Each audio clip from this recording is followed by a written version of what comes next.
Hello everyone, and welcome to another video. Two of my girls would like to introduce you to Jason Crawford. Jason has work to do if he wants to succeed as a scammer. He certainly needs to brush up on his social skills. First of all, he tried his luck with Cassandra. "Well, hello there, Cassandra," he said. "Good evening. I'm just checking my messages before I go to bed." "Good morning," he said the next day. "How was your night rest?" "Good morning. I just came inside for a quick cup of tea." "Oh, okay. Where are you chatting from?" "I'm near Bury St Edmunds in Suffolk, and it's just started raining, so I'm in the office." "I'm from Boston, Massachusetts, and the weather is quite clear here now. Hope I'm not disturbing your work at the office." "I'm just filling in some forms online for DEFRA. My secretary usually does them, but she's on holiday this week." "Okay, so can we get to know each other better?" "I'm sure we can." "I'm Jason from Denmark, but currently living in Boston, Massachusetts, and I live alone with my daughter Jenny. What about you?" "I live on family estate, which I've run on my own since Daddy died 10 years ago. Why did you leave Denmark?" "My father is from Denmark," he said, "and my mother is from Boston, Massachusetts. We all lived together in Denmark, but when my father died, my mother took me to her hometown here in Boston." "Oh, okay. How old were you?" "I was just 9 when my father died." "Okay, you haven't told me what you do." "Guess what, ladies and gentlemen? I work as a marine engineer in ExxonMobil, based in Istanbul, Turkey." "That sounds interesting. What does that mean?" "I'm responsible for designing, operating, and maintaining various types of machinery and systems on ships and other marine vessels." "What are you doing now? As in, which of those do you do?" "It's 4:51 a.m. and I'm still in bed," he said. "That doesn't tell me which of those you do. Are you designing machinery, operating machinery, maintaining machinery, and are you on a ship or an other marine vessel?" "I'm responsible for the maintenance of the various types of machinery and systems," he said. "And what are you on? A ship, an other vessel?" "I'm not at work," he said. "Eh, where are you?" "I told you I'm at home." "No, you didn't, so you're unemployed." "No, I'm on my work leave." "Okay, when you aren't on leave, what are you working on? Stop talking in riddles. This is what you told me. Did you disappear?" "So I went offline, sorry about that. When I'm not on leave, I and my engineering team typically work on various tasks related to the maintenance, operation and repair of marine vessels. These tasks can vary depending on the type of vessel they work with, e.g. ships, submarines, offshore platforms, and their specific role within the engineering team. I regularly inspect and maintain the ship's machinery, engines and equipment. I also conduct routine checks to ensure everything is in proper working condition and identify any potential issues that need attention." "Stop talking in riddles, please. You've already told me you maintain machinery. Before you went on leave, were you on a ship or an other vessel? What was the last job you were working on before your leave?" "I was working on a vessel," he said. "Our branch in Turkey needed maintenance, so I and my crew took a chopper from Boston down to Turkey." Please stop talking in riddles and assume that you weren't on a ship. But what kind of vessel were you on? You flew on a helicopter all the way from Boston to Turkey. How long did that take?" "Not all the way. We stopped at some point." Please stop talking in riddles and assume you weren't on a ship. But what kind of vessel were you on?" "We were on an oil rig." "And that's a vessel. Who knew? Why were you doing this if you were on an oil rig?" she said, copying and pasting the bit where he'd said, "I regularly inspect and maintain the ship's machinery, engines and equipment." "I was just trying to explain the work I do if I get a contract," he said. "But you've got a contract, and I asked what you're doing now, or did you lose your job since we were talking earlier today?" "Okay, for now I'm currently unemployed." "Okay, shall we start again? You're an unemployed marine engineer who used to work for ExxonMobil but currently doesn't work for anyone." "Yes, very nice of you," he said. "Yes, that's it." "Did they fire you, or did you resign?" I've received my retirement age, he said. OFGS, now you're talking in riddles again. You said, no, I'm on my work leave. Now you've retired. Have you told me anything that's actually true, or are you just telling me a pack of lies because you think it sounds impressive? Do you want to tell me who you really are and what you really do? I'll take that to mean that you're too much of a coward to tell me who you really are, she said a few minutes later when he hadn't answered her. Goodbye. Okay, just a regular American citizen. I'm currently unemployed. I lied because I wanted to impress you. But telling the truth is always the best thing to do, he said. What kind of work do you do when you are employed? No ridiculous rubbish about oil rigs and engineers. When I was employed, he said, I worked as a medical assistant in a hospital setting, and I must say it was a truly fulfilling experience, assisting doctors and nurses in providing care to patients and helping them on their path to recovery brought immense joy to my heart. Now, as I embrace my retirement, life has taken on a different pace. I find myself enjoying the simple pleasures, such as spending quality time with my loved ones, tending to my garden, and delving into my favourite hobbies. Retirement has granted me the opportunity to explore new interests and relish the beauty of life in its various forms. Though my working days may be behind me, I still cherish the memories and the bonds I formed during my time at the hospital. It was an honourable profession that allowed me to make a positive impact on others, and I carry that sentiment with me into my retired days. So now I relish the tranquillity of this chapter in my life, savouring each moment and sharing warmth and kindness wherever I go. Life is a beautiful journey, and I'm grateful for every step of it. How about you, my friend? What keeps you busy and brings you joy these days? Around the family estate, we have 2,000 acres of mixed arable, cattle and ponies. What brings me joy is finding a man who doesn't tell lies. They're difficult to come by online, it seems. Ah! It's truly heartwarming to meet someone who takes care of a family estate with such dedication. 2,000 acres of mixed arable land, cattle and ponies must keep you busy, but I can imagine the sense of fulfilment it brings. Your passion for honesty is equally admirable. In a world where trust can be hard to find, it's refreshing to encounter someone who values truthfulness as much as you do. Finding genuine people online can indeed be challenging, but don't lose hope. Authentic connections are worth the wait. I believe in the beauty of sincerity and the profound joy that comes from sharing life with someone who values honesty just as much as you do. As we converse here, let's focus on building an open and genuine connection. It's a joy to get to know you, and I'm here to listen and share meaningful conversations with you. May we both find the true and lasting companionship we seek. You're right, she said. Authentic connections are worth the wait. I'll keep waiting. I'm here for you, he said, cherishing our conversations. Let's embrace the journey and see where it leads us. Together we can uncover the genuine connection we both desire. You're right, she repeated again. Authentic connections are worth the wait. I'll keep waiting. Your patience and dedication to finding genuine connections are truly commendable. I believe that when the time is right, the perfect connection will come your way. In the meantime, I'm here for you as a friend, and we can continue to build a meaningful bond. Let's enjoy the journey together and see where it takes us. So Cassandra repeated herself again. You're right, authentic connections are worth the wait. I'll keep waiting. Intermittent materialism, she added, is the key to keeping awesome casseroles cooking on the pilot light. Your take on cooking with intermittent materialism is refreshingly inventive, he said.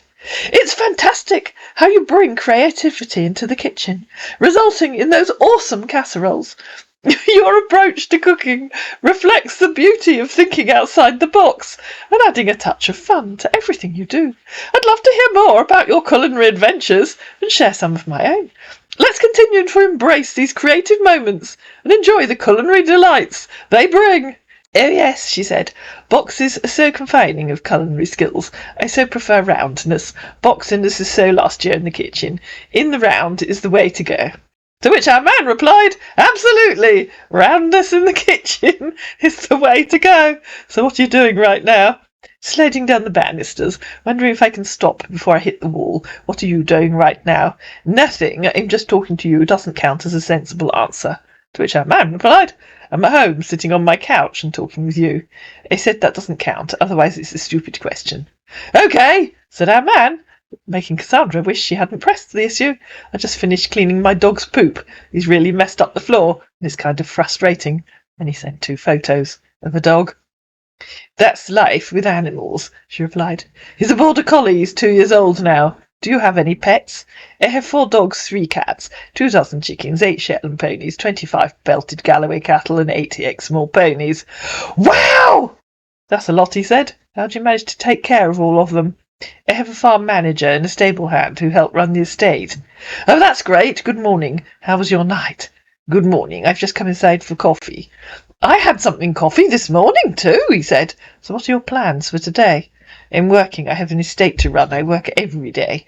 I completely understand the responsibilities you have on your plate, and I admire your dedication. It's truly commendable that you're managing both your work and your estate with such grace and diligence. It takes a strong and capable person to handle such responsibilities, and you're undoubtedly doing a fantastic job. I didn't ask how old you are, she said. I'm 62. What about you? Seems like you're quite busy, he said, when she didn't reply immediately. I was folding up some washing I hung up before I went to work. I'm 53, and I said that because, as you'll see in a minute, he was also talking to Celia, and I got confused between the two. Wishful thinking, added Cassandra hastily. I'm 63. I hit the wrong key there. I don't understand what you mean, he said. Yawn, replied Cassandra. I typed 53 instead of 63. Okay. You retired early if you're only 62. Thank you for your kind words. Yes, I did retire at the age of 62.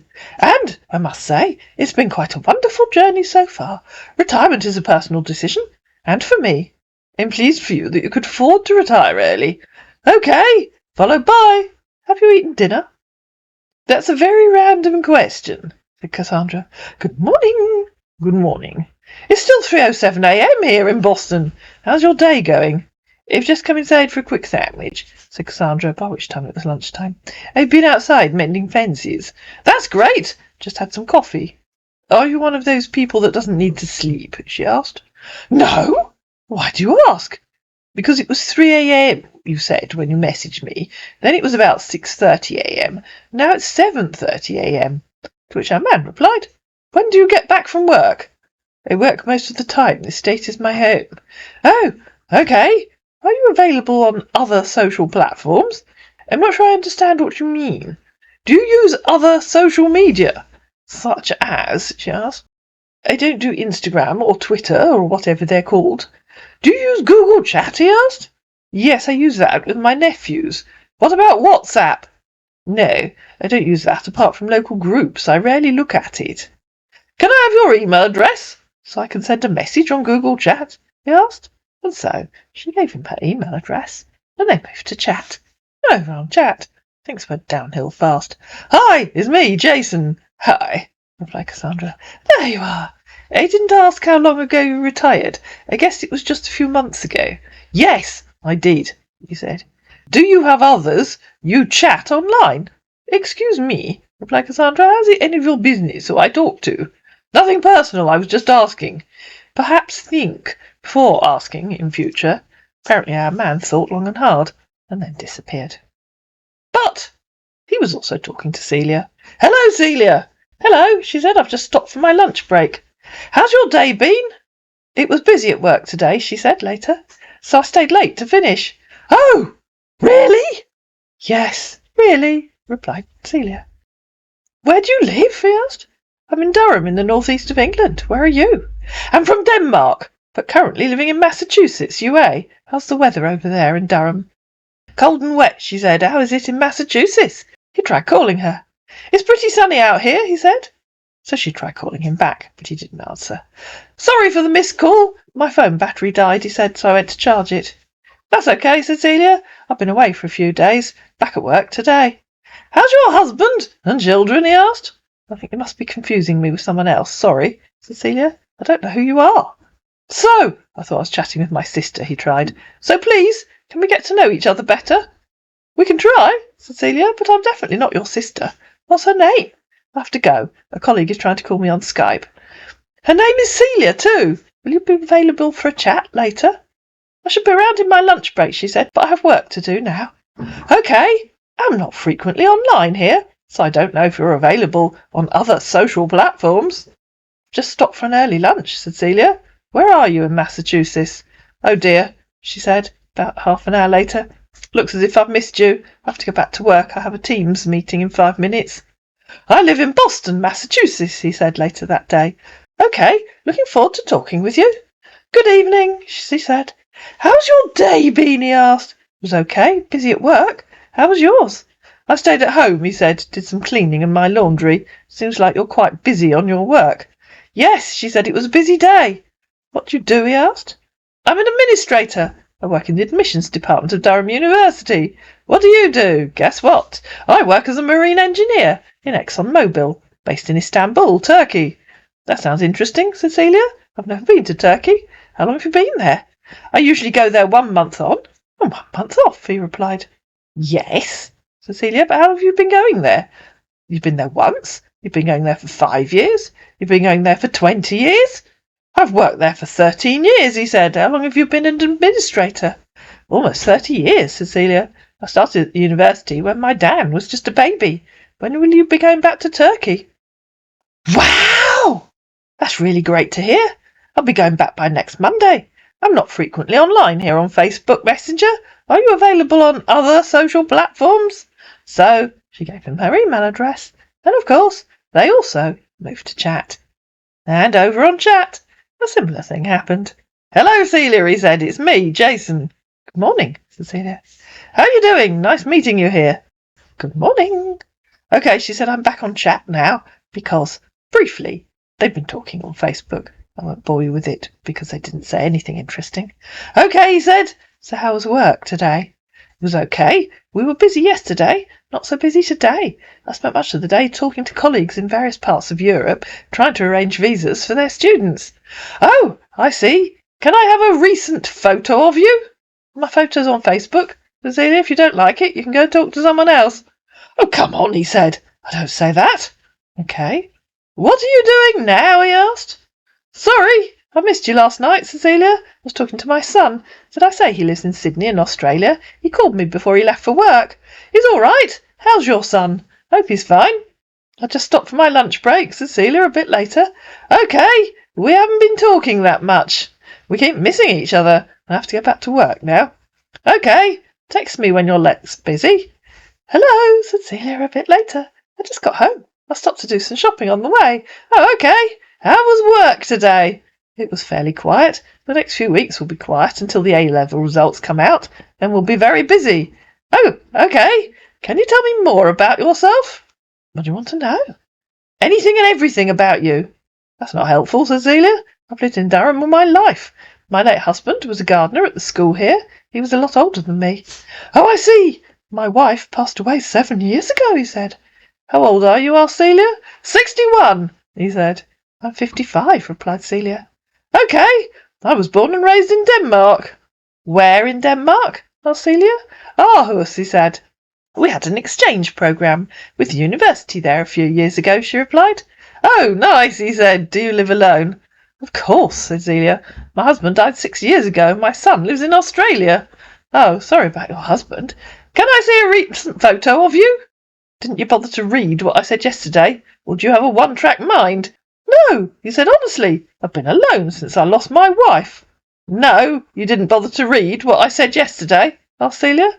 Since then, I've never get into any relationship. Not sure why you think I need to know that, said Celia. Lot of my mind, he said. Please ask again. I have no idea what you're talking about, said Celia. I thought you asked a question. Have you been drinking, asked Celia. No, why asking? I only take wine. Because you're talking nonsense, she said. I wondered if you're drunk. Oh, no, I don't drink anything. I just got you wrong. Well, it's okay. So, what are you doing now? Running backwards round the bathroom, singing the Hallelujah chorus. What are you doing now? Just about to eat, he said. Okay, enjoy your dinner. I'm going to bed. Okay, he said. Good morning, Cecilia, but I guess it's in the middle of the night where you are. I'll be leaving for work soon. Good morning, he said. Hello, said Celia. I'm on my lunch break, so just look to see if you're here. Oh, okay, he said. How's work going? It's fairly quiet today. Oh, okay.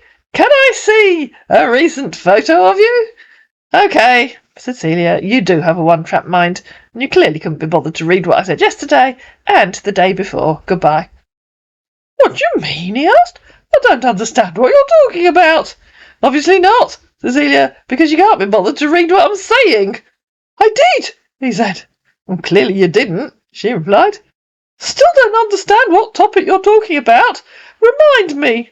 Allow me to refresh your dim brain to save you having to scroll back up to see what your mate said, replied Celia, copying and pasting the bits where he'd said, Can I have a recent photo of you? And she said, My photo is on Facebook. Oh, now I remember, he said, while she was pasting, Can I see a recent photo of you? And Celia had replied, Didn't you bother to read what I said yesterday? Does that help you? She added. So why don't you like showing your face? He added. My photo's on Facebook, Cecilia. If you don't like it, you can go away. Goodbye. I see you don't even care to talk to me. Well, it's all right. So this is what you want. I thought you mean your words. Just because of picture, you said goodbye. Well, it's okay. Goodbye, said her man, and disappeared.